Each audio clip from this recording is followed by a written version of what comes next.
COVID-19 or coronavirus disease has engulfed entire world including India.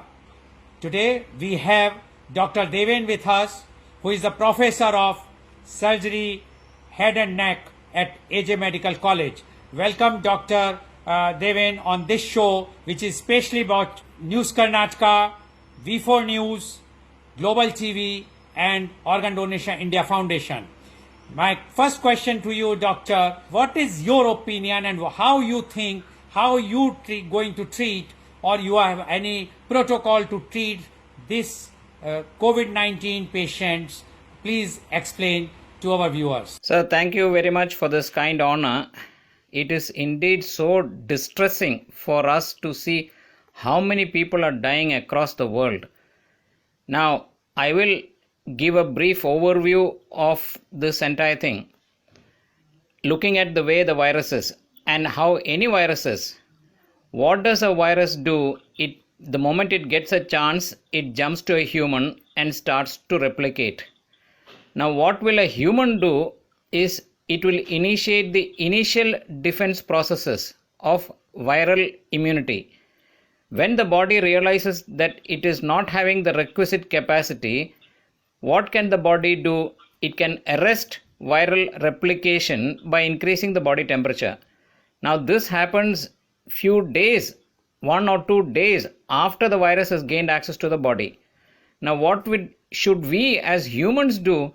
The moment we have the prodromal symptom, that is a slight itch or a pain in the throat, a slight feverish feeling, a feeling of tiredness, slight temperature, instantly we can assist the body in its second line of defense, and that is by increasing our own body temperature.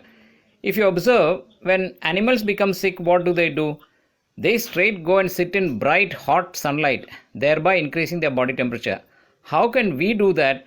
By frequent sipping of hot water. I repeat again, by frequent sipping of hot water. Keep hot water in a flask, half a glass every 15 minutes, keep sipping until you sweat. It's sizzling hot? Sizzling hot, keep it in a flask, take half a glass, and then tolerable temperature. You can't be burning and scalding your mouth by it, but tolerable hotness, and keep sipping, which is tolerable. And when you keep doing that, when the body temperature increases by 1 degree Celsius, what does the body do? It attempts to bring it down because it is not yet ready for an immune fight through temperature, and therefore we start sweating. The moment you start sweating, it is a clear indication that the body temperature has gone up. Now if you keep doing that throughout the day, for the next 2 days, that is 48 hours time, viral replication will stop and the body's innate antiviral defense mechanism will kick in and completely inactivate the virus and kill it.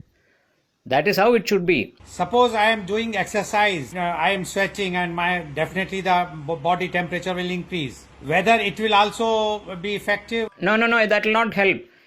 Because I have come across reports saying that you should do hot water gargle. That is not enough. You need to keep hot water in a flask and keep sipping hot water till you start sweating. Question is about the exercise. Yeah, no, exercise and this has no relevance. If a person feels that he is getting infected, or even I often tell, if you have gone to an epidemic zone where there is known case of coronavirus, come back for the next 48 hours, keep sipping hot water till the body temperature increases. In that 48 hours time, the body's immune defenses will kick in and clear the viral load. What is the prime intent? To clear off the viral load and kill it. Now, why are people dying? When you look at why are people dying when the immune system is not adequate enough? So, therefore, our focus should be to increase the immune levels of the population at large. Now, as you know, earlier, many years back, during my post-graduation, my prime research and thesis was on immunology and infections. At that time, I had a massive file only on zinc. What is the basis of the immune system of the human body? Primarily, it is red, which is why when we say an apple a day keeps the doctor away. Why do we say an apple? Because when you cut an apple, it becomes red, showing it has a rich content of iron. Earlier, we knew that if we had adequate iron stores, the body's immunity will increase. The second thing of immunity is zinc. Zinc is the second cornerstone of immunity. And of course, we had Linus Pauling, a double Nobel laureate, who talked about vitamin C. Now, the main defense mechanism that first kicks in is called humoral immunity, which is antibodies. And to create antibodies, we must have adequate amino acids. What do you mean by amino acids? We get amino acids from, now let us have a look at the nature's ingredients which will give these things. Number 1, amino acids by sprouts. Number 2, vitamin C from fresh lime. Number 3, iron, either apple or black raisins. It is black because of its iron content. And number 4, zinc. The high zinc content is in papaya, watermelon seeds. So if you have either these as natural ingredients or if you have them as supplements, to a large extent the body gets a fighting chance to fight this virus. I have treated countless children by just these supplements, and many parents, countless parents have come and told me about 9 weeks of supplementation later, the large extent of viral sore throats or viral sinus disease which children suffer, they've all disappeared. We should realize, why do we call a cold a cold? Cold is a virus activator. There are dormant viruses in our throat, and when children drink ice, this virus gets activated and they get a sore throat. And then, of course, we immediately go and give antibiotics, which is not the way because it is primarily a viral infection. What do I tell parents? The moment you give a child something ice or cold, come back home and drink half a glass of hot water. To a large extent, this viral activation will not happen. So therefore, I want to re-emphasize very clearly, because my belief is that in the initial 48 hours, when the person feels that he is infected, do we have this as an interventional therapeutic option advocated by anybody as of now? No. In the first 48 hours, frequently keep sipping hot water till you start sweating. Maintain that for 48 hours. The body gets a fighting chance to fight. The viral replication will stop. The body will fight the virus and clear it. Now, if this was done, it is my opinion, not the protocol advocated by anybody, that the unfortunate and very sad large number of deaths we are seeing across the world should cease.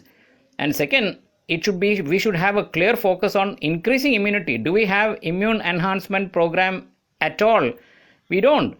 We should look at immune enhancement by asking patients either to supplement or take these natural foods. I repeat again, sprouts, lime, fresh lime, black raisins, and the seeds of papaya or watermelon, because they contribute adequate zinc. If they can't, they can also supplement which are readily available. Maybe the doctors will. But that is the way. It is so sad. What do we now do? We wait for a testing. When will the patient test? After the initial 8 to 10 days of incubation. Then when the patient starts manifesting, at that time only will the test become positive. And beyond that, when the body starts fighting, it starts to develop antibodies which later become positive. That is too late. Because what happens when the body realizes that too much of virus replication is happening in the lungs, the body will try to shut it down by releasing what is called a cytokine storm. That is a little complicated, and now science is trying to fight that cytokine storm, but by which time the lungs are so much destroyed. My treatment I am advocating is in the initial 48 hours. My feeling and opinion is that if it is done, the large, terrible epidemic of deaths which we are witnessing the world over can be prevented. Now, what is my take on this? If by doing this, in the start itself, if they have a premonition or a prodromal symptom, a slight fever, body ache, sore throat, and they start this hot water drinking, not a single death should happen. If it happens, it means my opinion is wrong and I will retract my advocacy. Already infected, and he has already reached to the stage of 8th or 9th day. And like now, we have just heard that today the government has given permission to the one of the hospitals in Kerala to use the plasma of those who have already been cured.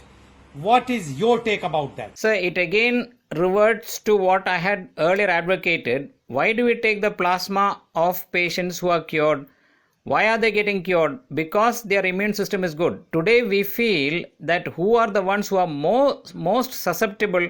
They are the ones who have a comorbid condition, diabetes, heart disease, hypertension. But what is the main problem in them? A decreased immunity. So my argument is, instead of waiting for an illness and instead of all this, why don't we increase the immunity? If the immune system is vastly enhanced, this susceptibility should not happen.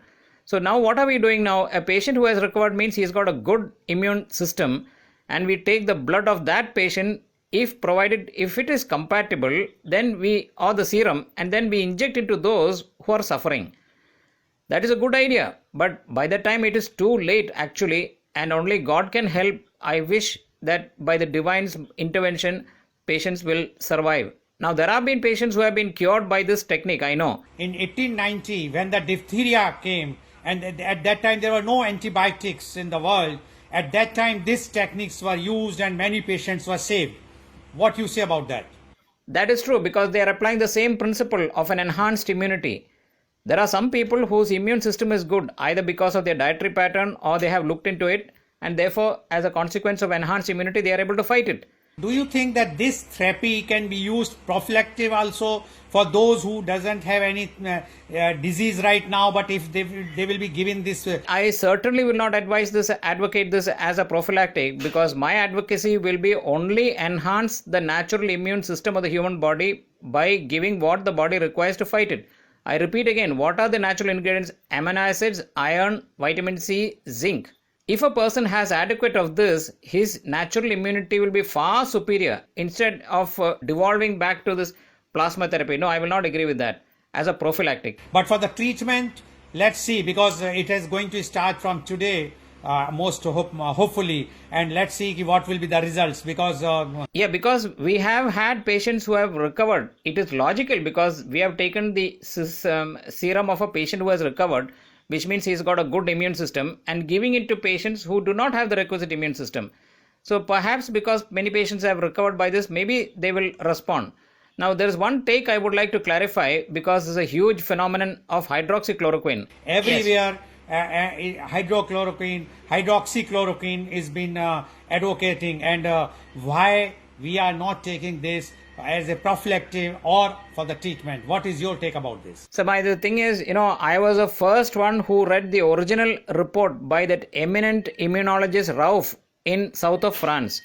The moment I saw that report, I advocated to everybody to take hydroxychloroquine and azithromycin. But we failed to realize one terrible thing, that concurrently, jointly, they have an effect on the heart's conductive system, and as a consequence cause the conductive block causing arrhythmia or death. As you know, recently, about 2 weeks back, a doctor who was taking it as a prophylactic had a heart arrest and died. There are several doctors who have had heart trouble or death because of hydroxychloroquine. Now, how can we prevent that from happening? It is a conductive block, and therefore earlier research reveals that while taking hydroxychloroquine, you must also supplement omega-3. To a large extent, omega-3 will protect the conducting mechanism and prevent this terrible fatality which happens as a consequence of us trying to protect from this disease by this drug. So anybody taking hydroxychloroquine, number one, he must have a prophylactic or an initial heart ECG, an ECG showing that the QT interval is not less than 225 nanosecond millimeter. It should be not less than 225. If it is so, it is highly risky for the individual to take that drug. Second, if they are taking it, they must also take omega-3 tablets. In which case, to a large extent, I believe they will be protected. Doctor, you have mentioned about the L-throcin along with the hydroxychloroquine. If we will take only the hydroxychloroquine, then what will be the impact? Hydroxychloroquine is now taken by many doctors and health workers primarily as a prophylactic. Why did they add azithromycin? Because azithromycin has an eminent action on the lungs. Now, as you know, the most common complication of the coronavirus is lung infection and pathological developments. Because azithromycin has an action there, it is also added. But there is a little bit of caution I would like to advise. Azithromycin has caused agranulocytosis in a few patients and they have died as a consequence of azithromycin. So we need to be very careful and we need to be monitoring these patients minutely before we can advocate it as a long-term or a large-scale treatment. That there is a feeling that whosoever has taken the BCG, anti-tubercular vaccine, initial stage in the childhood, they have a more resistance power against this coronavirus. What is Your opinion about that? Sir, I read about that. The thing about BCG is because it is a vaccine, it triggers the immune system, allowing it to increase its production of both T and B cells. But my argument against is I have treated countless number of individuals for both viral sinus disease, viral sore throat, by just enhancing the immune system naturally and then by asking them to sip hot water. So therefore, why should we revert to a vaccine and attempt by wherein which we can actually enhance the immune system by the way nature has intended it to be? Millions of years by a natural immune mechanism we have survived on earth. So millions of years. So why should we therefore look at the current thought of BCG and other things? I will not advocate that. I only will advise the general public, because there is a small little report that happened. They looked into those who died at a later age, and they found that those people had a lower level of blood zinc. Now, if that is said to be true, it is true for the larger population. We do not have adequate zinc containing foods in our diet, zinc being the second pillar cornerstone of immunity.